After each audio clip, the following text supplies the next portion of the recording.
சொல்லுங்க மேம், உங்க நேம் என்ன? என் பேர் ராதா மேம். நான் மயிலாடுதுறை டிஸ்ட்ரிக்ட் மேம். ஸ்பிளாஷ் அகாடமியில் எவ்வளோ இயர்ஸாக கோச்சாக இருக்கீங்க மேம்? ஸ்பிளாஷ் அகாடமியில் 1 இயர்ஸாக கோச்சாக இருக்கேன் மேம்.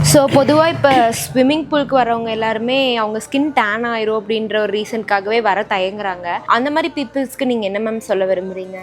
குளோரின் போட்டால் கண்டிப்பாக டேன் ஆகும் தான். டேன் ஆகும், அது திரும்பி மறுபடியும் சேஞ்ச் ஆகிடும். அது ஒன்றும் அவ்வளோவா பெரிய ப்ராப்ளமாக வராது. இங்கே ஹைஜீன் அண்ட் வாட்டர் மெயின்டெனன்ஸ்க்கு நீங்கள் என்ன இம்பார்ட்டன்ஸ் கொடுக்குறீங்க மேம்? ஹைஜீன் மெயினாக பார்த்தீங்கன்னா ட்ரெஸ் கோடு தான் மேம். ட்ரெஸ் கோடு வந்து நாங்கள் லைலான் ஜெர்சி தான் அலோவ் பண்ணுறோம், காட்டன் அலோவ் பண்ணுறது இல்லை.